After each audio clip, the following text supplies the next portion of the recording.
very happy to welcome you to Bhuman Temple. Bhuman is it actually doesn't really have a meaning even in Vietnamese, except that it's kind of a play on words for Beaumont, which is where the temple originally started. And then someone said that it actually does have a meaning, and it means heavenly gates, not to be confused with the group in California who put on sneakers and carried 5 quarters in their pocket or something. That was very strange. I didn't understand. You know, but that really does sort of, it's like a little lead into what we're going to talk about.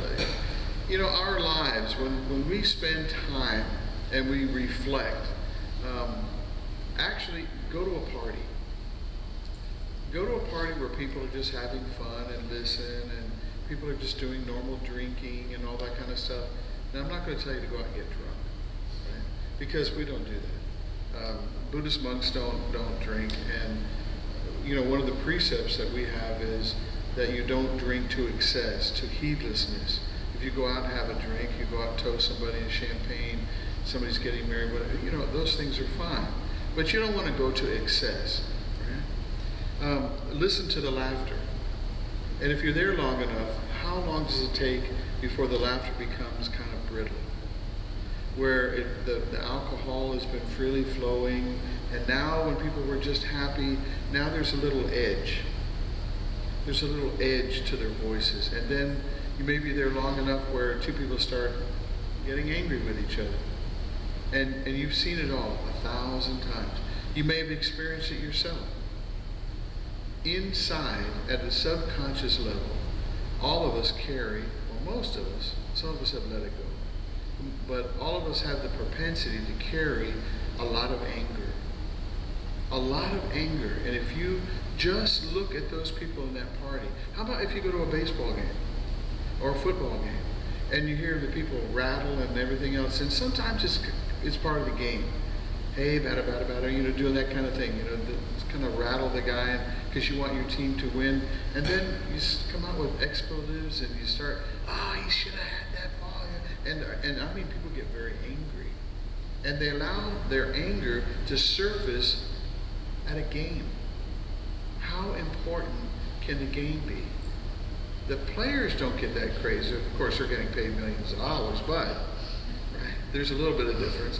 But that subconscious level of anger always exists.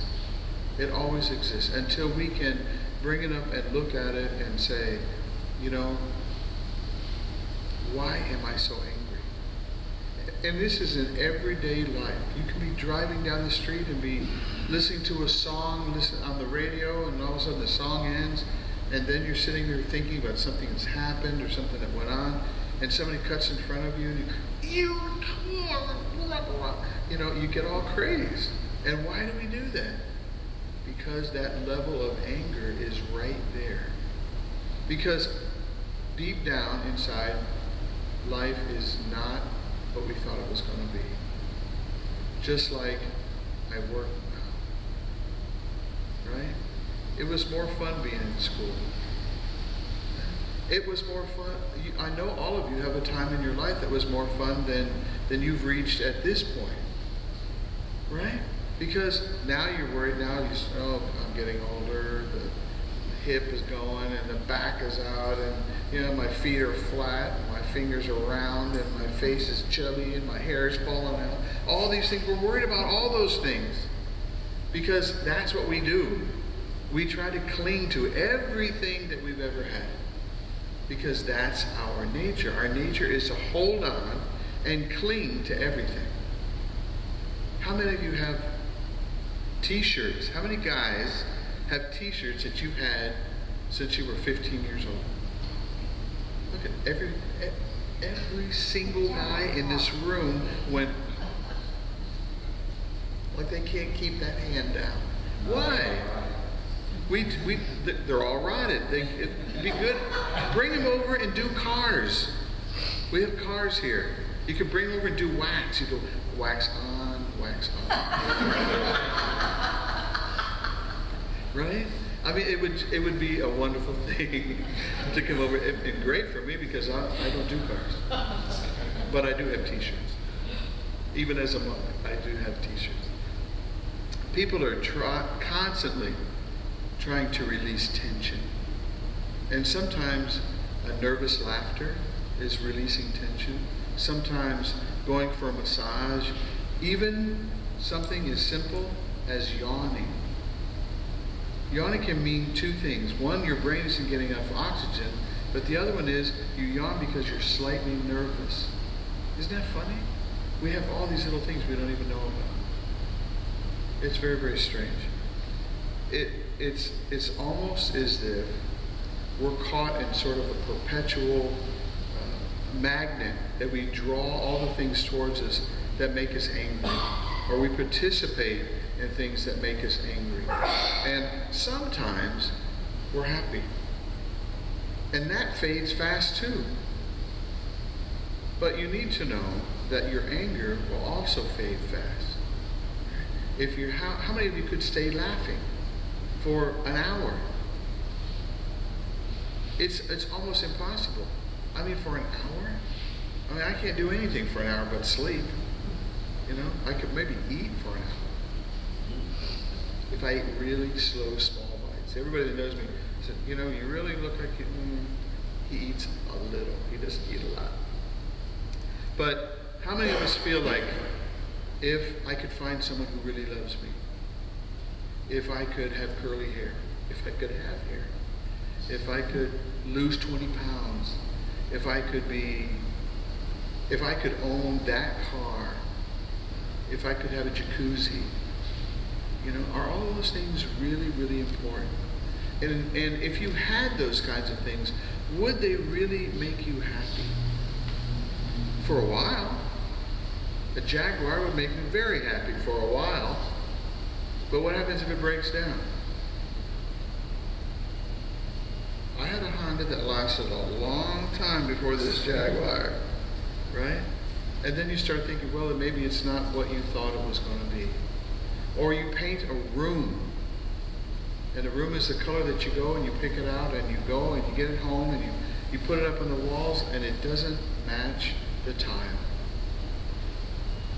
Now what do? It was your favorite color, you thought, but it doesn't match anything. So now what do? Do you live with it, or do you change the color? There's nothing easier than changing the color of paint on a wall. Changing our colors, changing our spots, that's a little bit more difficult. But why do we always cling to those things that make us unhappy, as well as cling to the things that make us happy? Because we cling to everything. You just showed me a few moments ago, all those old t-shirts are still living well in Port Arthur, Port Neches, Nederland, Beaumont. Did I miss a city? Groves. There's a bunch of t-shirts in Groves. Blackwoods. Blackwoods. Although you're wearing green this evening, but it's part of what we call perception.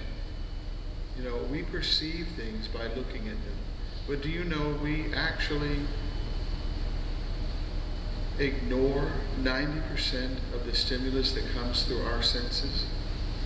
We have to. Otherwise, we'd be overridden. It would be a stimulus overload. You wouldn't be able to pay attention to everything. But what Buddhism tries to teach through meditation is that you can learn to be more mindful. And mindfulness practice is just really done very, very simply. It just has to be done over and over and over again. And that is, you sit quiet and you close your eyes. And if you count, the main thing is that you keep control of your breath without controlling it. You just watch. Just watch. Allow yourself to breathe in and breathe out. Breathe in and breathe out. Keep your concentration on your breath. If you wander away somewhere, that's okay. Wander back. You go down a path you thought that showed up in your brain, it's okay. That path leads right back up. It's when you attach stories to the thoughts that come into your head, that your meditation is gone in an instant. But if you're able to just sit quietly, let's say a thought comes into your brain. I'm sitting quietly, and all of a sudden I experience a change. All of us experience change all the time, because nothing remains the same. Nothing remains the same, except that there's always going to be change. Isn't it amazing? The word change remains the same.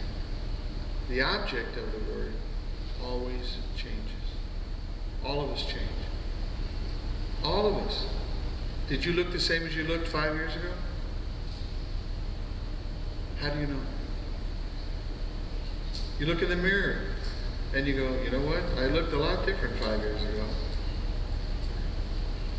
However, when you shave your head and you put on strange clothes, you can kind of get away with who knows how long. Right? Rose. Open your eyes in your meditation and the world will pour in. Pours in. And all of a sudden, all kinds of ideas come to you. Did I turn the oven off? Did I take out the garbage? Tomorrow's trash day. Oy. Right? All these thoughts always come into us, and they come into us all the time. How do we get rid of them? We don't. Did I turn the oven off?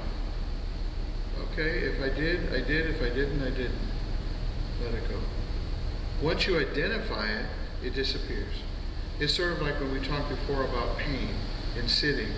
You try to remain as straight and as simple in a posture that feels good to you. But if something happens, you have a pain, you acknowledge the pain, and then you just let it go. Look at something else. Our lives are the same way. All those things that stimulate us during the daytime, when you sit quiet, come up.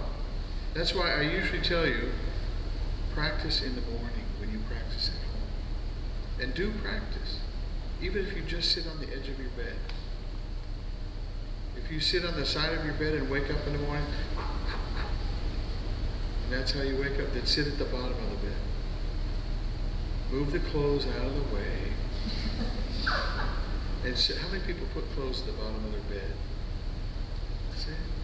Like I don't know these things. Right? Move the clothes out of the way. Sit at the bottom of your bed and just sit quiet for a few moments. If you can sit for 9 minutes, the benefits of meditation are taking place. And in order for that to start, in the beginning of the meditation, you practice something called metta. And metta means, simply translated, love.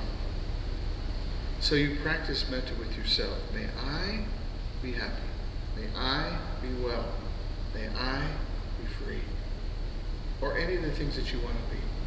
May I feel well today. May I be filled with compassion for other people today. May I be filled with compassion for myself today. May I treat myself well. All those things, whatever you like to say, make it about you. Because at that moment of your meditation, your metta prayer, it's all about you. All about you. That's a great thing. We're always trying to make everything all about us. And you have some guy saying in front saying, make it all about you. Right? It's a wonderful thing. Make it all about you. And make your wish, your prayer, as strong as you can make it. And believe in it. May I be happy, as he hits his fist. Right? May I be well. May I be free. May I be generous. May I be filled with compassion. Whatever it is, believe that you are that thing. Why? Because the mind is the maker. And the mind, it exists. Why do we hold on to things? Because we don't know what's around the corner. So we have to hold on to things. Because it's our nature to grasp and to hold. That's our nature, holding on to things. When we start dropping those things one by one, one by one, one by one, all what happens to us? We have a lot less to worry about. A lot less things that we have to carry around. A lot less hats we might even have to wear. Because if you don't have to hold on to the things that you have, then you don't have to take things from other people that they have. Some of them good, some of them not good. Everybody interacts with everyone else. And everyone comes at you with all of their gifts. Some of their gifts are not worth having. So don't take them. Don't accept them. Work on yourself as being pure and good and understanding every situation that you come into. Thinking good thoughts about that situation. Saying good things about the thoughts that you just came into your mind. And then following up with good action, good deeds. Why do we hold on to things? Just remember, it's our nature. And it takes a lot of time to give that up, to drop that, to give that away. Most of us are pack rats. Right? There's a show on TV called Hoarders. I am always amazed at the people's homes they go to.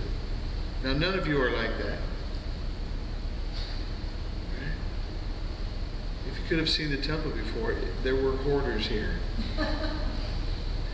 Not anymore. Not any longer.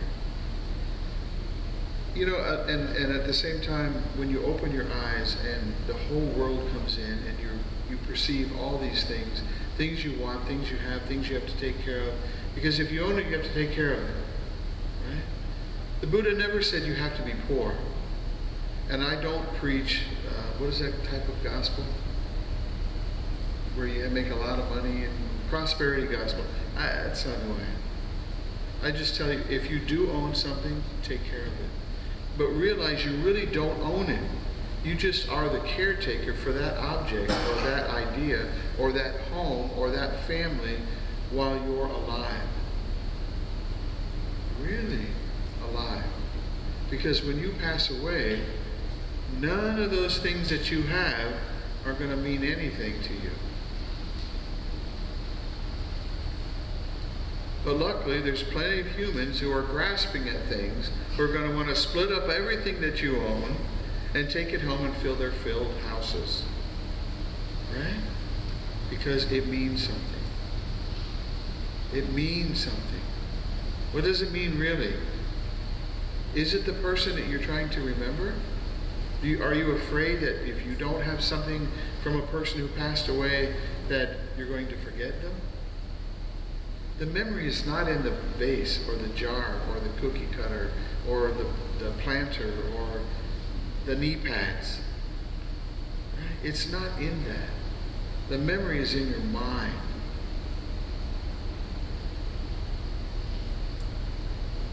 Why does it hurt when someone passes away? Because we're attached. Can you imagine me saying to you, don't become attached to family members? Don't be attached to your loved ones? Don't be attached to your animals? No. Some attachments are going to be with you because we're not able to let them go. But do know that it will cause you pain when they're gone. And that you will cause pain to others when you pass away. But also our nature is to be born, to live, to get sick, become old, and to die. And that's who we are. So what is worth holding on to? We can't even hold on to our last breath.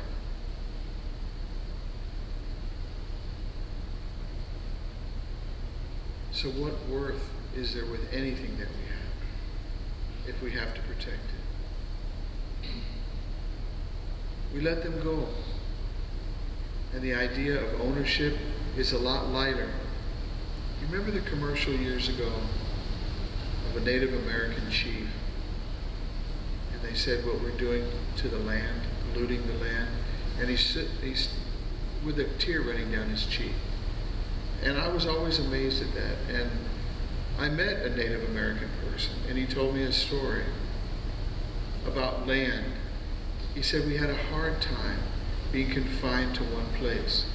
And I said, because it was like a prison? He said, no, the land was beautiful. But how do you own land? It wasn't a concept that they had. They just went from place to place, giving thanks for what they took, and then moved on to another space. Because no one can own the land. Isn't it a strange ideal? Native American peoples. And now what do we have? Everybody strives very, very difficult, very hard to earn enough money to buy the house that sits on the lot. And the first thing we do is put a fence around it. Because we want everybody off of our land. It's my land, stay off. And I'm going to put a big fence on it. And what did I do when I came here, when I started making changes? I put gates up. We never had gates before. But the reason they're up is because of the name of the temple. I'm going to say that right now. Bhuman means heavenly gates. They're not exactly heavenly gates, but they're gates. Right? Look at what you have. Look at what you own. And I'm not saying give it away. You'll never hear me say that. You know, there's a story that came out of Christianity. Someone came to Jesus and they asked him, what must I do to enter the kingdom of heaven? And Jesus looked at him and said, sell everything you have, give it away, and come follow me. And this man was a rich man. What are the chances likely that he's going to do that? He left upset. He was very angry. He left mad. A couple of years earlier, since Buddhism is about 5 centuries older than Christianity, 500? 50 centuries. 50 centuries, yeah? We'll have to edit this part. And someone came to the Buddha and asked him the very same question and said, what must I do to enter nirvana, which is our heaven, so to speak, kind of. And the Buddha looked at him and he said, do good. Love yourself and do good. And the old man, and the old man said, I can do that. And the Buddha said, even you, an 80-year-old man, is going to have trouble with this. Why? Because our nature causes us to be angry. Because of our commitment to owning, to purchasing, to having, to holding, and building up walls around what we have, putting fences around that piece of property, right? Someone steps on that the anger flares. Why? Because it is so close to the surface. It's sitting in your subconscious and all it needs is a moment to pop out.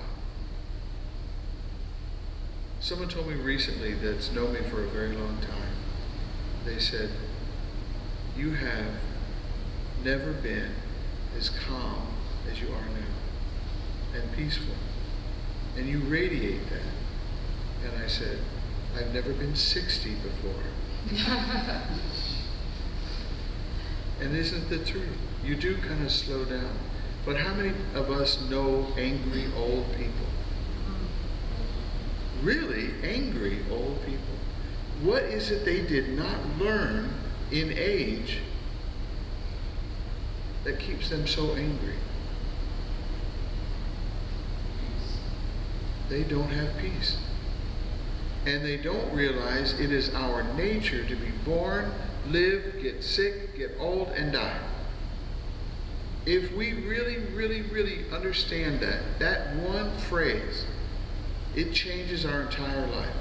It changes everything about who we are and everything that we see and how we perceive everything. Because if I understand that, then I can look at you, and I can look at you, and I can look at all of you and say, we all share one thing. We will have one last breath. So why shouldn't I treat you with compassion? Why?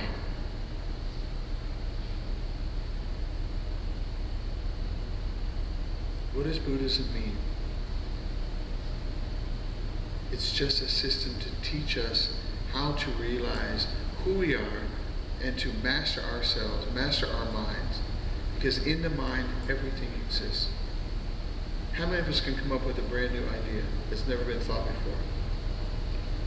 I even wonder if there is such a thing, unless it's in technology.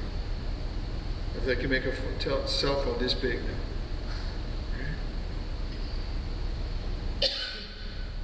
But instead of being depressed about knowing that all we're ever going to do is die, we should be happy because it means all of us are the same. If we're all the same, then there must be some kind of connection that we share with each other. And there is. And that's our subconscious, the universal consciousness. That consciousness that tells you when you do something wrong, that you know you did something wrong. And if you cause someone else to do something wrong, you know it. So don't do that. You know, treat yourself kind. My first master told me, love yourself. I said, I can do that. He said, no, I mean love yourself. I said, what does it mean? He said, I thought you could do that. Right? But what does it mean to love yourself? To love yourself means you have a connection to every living thing. And that you're not going to harm yourself in any way. No harm to yourself. And because you love who you are and you realize the connection that you have to everyone else, you're not going to harm them either. That's wonderful compassion that is we are able to practice. It's not sophomoric, it's not tearful joys, it's not any of those things. It's straightforward compassion. Earnest, hard-working, hard-earned compassion. Because all of you are connected to me. All of you are connected to each other. I can sit here and kind of even notice some of my atoms floating around the room, maybe sitting on other people's right now. Right? We all share everything. And when you meditate, the energy that you use, that you put out, we all feel to a greater or lesser degree. So why does the room take on this kind of golden color? It's not because we painted it yellow. It's now because so much time has been spent and so many people thinking good thoughts about themselves and about others that now the place reflects the goodness that is you. And where does your goodness come from? It comes from you. And you learned it from your mom, from your dad, from your grandmother, from your grandfather. Whoever was sweet in your life, whoever taught you how to be nice, whoever taught you and let you feel love, right? You can never, ever repay that except by being loving and giving and compassionate towards yourself and other people.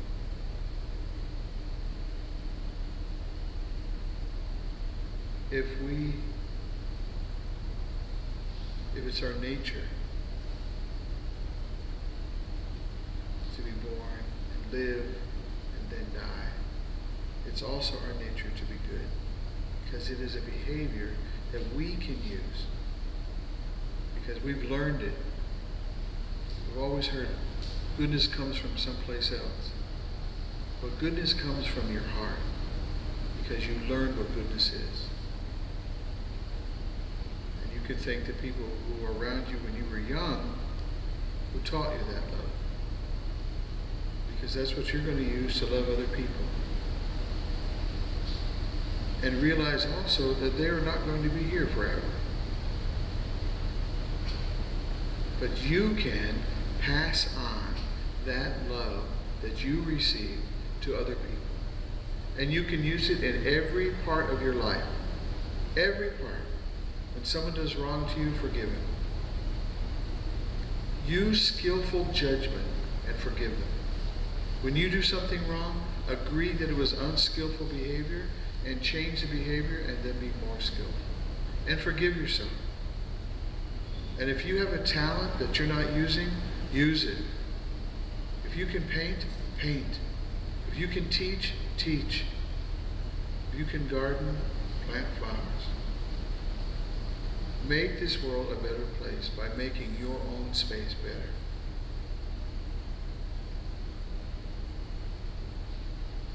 You don't want to live with regrets.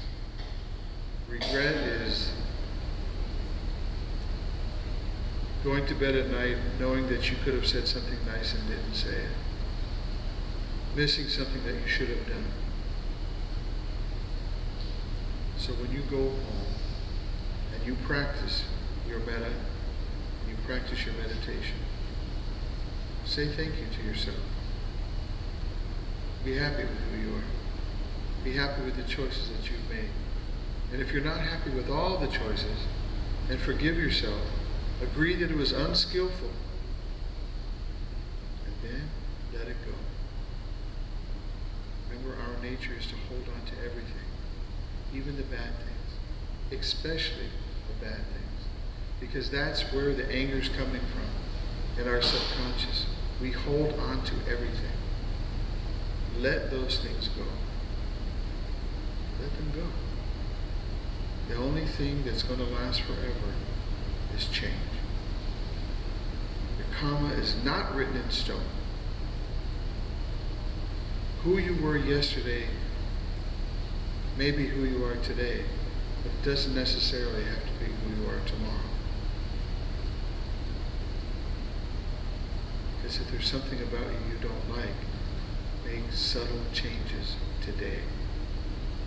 Or at least promise yourself tomorrow when you wake up, I'm going to remember to change this behavior. I'm not going to hold on to this anymore. I don't like who this person is. And let it go. And it'll be hard. Tie a string around your left wrist. Right? If you revert to that same behavior, move the string over to your right hand. Until 2 days have gone by where you didn't use that behavior, then you can move it back to the left. That's your heartland, your left hand. Let those bad thoughts go. It's not who you are. It's just who you are sometimes.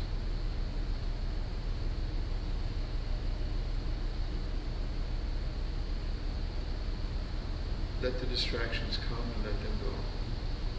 Take a look and then watch them fade. Just like behavior. Take a look, watch it fade.